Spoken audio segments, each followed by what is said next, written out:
തൃശൂരിൽ KSRTC ബസ്സിൽ യുവതിക്ക് നേരെ ലൈംഗികാതിക്രമം നടത്തിയ കേസിൽ യുവാവ് അറസ്റ്റിൽ.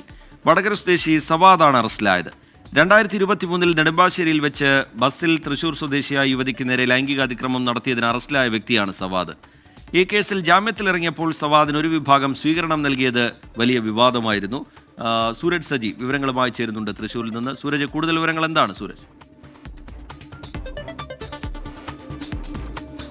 TK 2023 സവാദ് ഈ കേസിൽ അറസ്റ്റിലാകുന്നത് അന്ന് ഇതേപോലെ തന്നെ KSRTC ബസ്സിൽ വെച്ച് ഒരു യുവതിയോട് അപമര്യാദയായി പെരുമാറിയതിന്, അത് ലൈംഗിക അതിക്രമം തന്നെയായിരുന്നു, അത്തരത്തിൽ ഒരു നടപടി ഉണ്ടായതിന്റെ ഭാഗമായിരുന്നു അന്ന് സവാദ് അറസ്റ്റിലായത്. സമാനമായ സംഭവമാണ് ഇക്കഴിഞ്ഞ 14-ന് ഉണ്ടായതെന്നുള്ളതാണ് നിലവിൽ ഈസ്റ്റ് പോലീസ് വ്യക്തമാക്കുന്നത്. മലപ്പുറത്തേക്കുള്ള KSRTC ബസ്സിലായിരുന്നു ഈ സവാദ് ഒരു പെൺകുട്ടിയോട് ലൈംഗിക അതിക്രമം നടത്തിയത്.